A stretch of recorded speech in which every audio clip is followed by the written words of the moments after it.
இன்னைக்கு டேஸ்டியான ஒரு பன்னீர் ரெசிபி பண்ண போகிறேன். இது ஃப்ரைட் ரைஸ் சப்பாத்தி கூட சாப்பிட ரொம்ப நல்லா இருக்கும். இந்த ஸ்பைசியாக சுவையான பன்னீர் கிரேவி எப்படி செய்கிறதுன்னு இந்த வீடியோவில் பார்க்கலாம். ஃபர்ஸ்ட் ஒரு கடாயில் கொஞ்சம் எண்ணெய் ஊற்றலாம். எண்ணெய் சூடானதும் அதில் 3 ஏலக்காய், ஒரு சின்ன பீஸ் பட்டை, 3 கிராம்பு, ஒரு பிரியாணி இலை, 1/4 டீஸ்பூன் சோம்பு சேர்த்து லைட்டாக கொஞ்சம் வதக்கலாம்.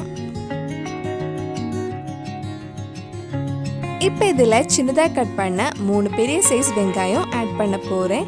வெங்காயம் நல்ல பொன்னரம் ஆகிற வரைக்கும் வதக்கணும். வெங்காயம் சீக்கிரம் வதங்கிறதுக்காக கொஞ்சமாக உப்பு ஆட் பண்ணிக்கோங்க. நம்ம சேனலில் இதுக்கு முன்னாடி பண்ண பன்னீர் ரெசிபிஸ் உங்களுக்கு பார்க்கணுன்னா அதோட லிங்க் டிஸ்கிரிப்ஷனில் இருக்குது. மறக்காமல் அந்த ரெசிபிஸும் போய் பாருங்கள். வெங்காயம் கொஞ்சம் வதங்கி சாஃப்ட் ஆனதும் இதில் 1 டீஸ்பூன் இஞ்சி பூண்டு பேஸ்ட், 2 பச்சை மிளகாய், கொஞ்சம் கருவேப்பிலையும் சேர்த்து வதக்கலாம். வெங்காயம் கொஞ்சம் நேரம் வதங்கட்டும். அதுக்குள்ளே நம்ம ஒரு மிக்ஸி ஜாரில் 2 தக்காளி அரைச்சி எடுக்கலாம். வெங்காயம் நல்லா வதங்கிடுச்சு. இனி இதில் மற்ற மசாலா ஆட் பண்ண போகிறேன்.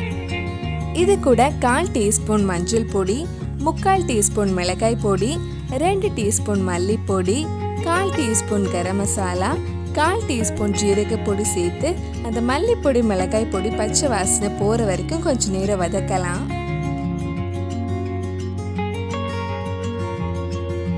பச்சை வாசனையெல்லாம் போனதுக்கப்புறம் நம்ம அரைச்ச தக்காளி இதில் சேர்த்து மிக்ஸ் பண்ணி கொஞ்சம் நேரம் மூடி வச்சு வேக வைக்கலாம்.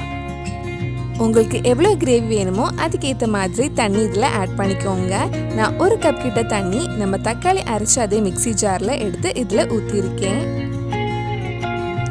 இது நல்லா மிக்ஸ் பண்ணிட்டு ஒரு 10 நிமிஷம் மீடியம் ஃப்ளேமில் மூடி வச்சு வேக வைக்கலாம்.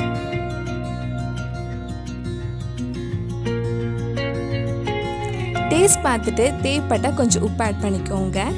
இப்போ கிரேவி கொஞ்சம் க்ரீமியாக கிடைக்கிறதுக்காக இதில் 2 டேபிள் ஸ்பூன் புளிப்பில்லாத தயிர் ஆட் பண்ண போகிறேன்.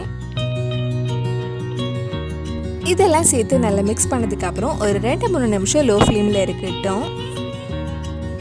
நம்ம தக்காளியெல்லாம் போட்டிருக்கனால அந்த புளிப்பு பேலன்ஸ் பண்ணுறதுக்காக 1/2 டீஸ்பூன் சுகர் ஆட் பண்ணுறேன். இது ஆப்ஷனல் தான், நீங்கள் போடலைனாலும் பரவாயில்லை. கடைசியாக நல்ல ஃப்ளேவருக்காக 1/4 டீஸ்பூன் பெப்பர் ஆட் பண்ணி மிக்ஸ் பண்ணிக்கோங்க. நம்ம கிரேவி ரெடி ஆயிடுச்சு. இனி இதில் பன்னீர் ஆட் பண்ணி நல்லா மிக்ஸ் பண்ணதுக்கப்புறம் லோ ஃப்ளேமில் ஒரு 5 நிமிஷம் வச்சதுக்கப்புறம் ஆஃப் பண்ணிடலாம். நான் இன்னைக்கு 200 கிராம்ஸ் பன்னீர் எடுத்திருக்கேன். கடைசியாக கொஞ்சம் மல்லி இலை போட்டதும் ஆஃப் பண்ணிடலாம்.